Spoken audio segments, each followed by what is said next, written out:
vsi ljudje na svetu v sebi zavedno ali pa nezavedno nosimo neko obliko bolečine. Nekdo bo rekel temu rana, nekdo bo temu rekel mentalno-čustveni naboj, nekdo bo temu rekel vzorec. Skratka, ljudje na to bolečino reagiramo. Ta bolečina je marsikomu vidna in se odraža na zunaj, predvsem, ko smo v odnosih z drugimi ljudmi.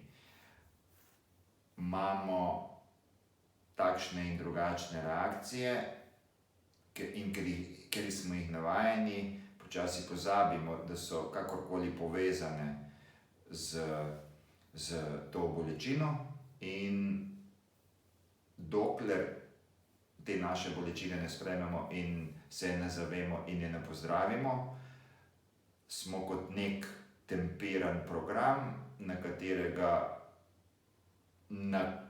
navadno, naključno v odnosih ljudje nezavedno stopijo in ga aktivirajo, in mi smo v enem takem začaranem krogu reakcij, nad katerimi velikokrat nimamo kontrole.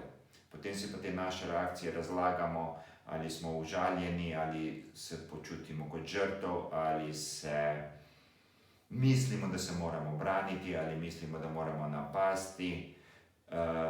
Skratka, življenje nam kaže, da vkolikor pozdravimo to našo rano, to našo bolečino, vkolikor jo sprejmemo, bo naše življenje in predvsem naši odnosi potekali čisto drugače.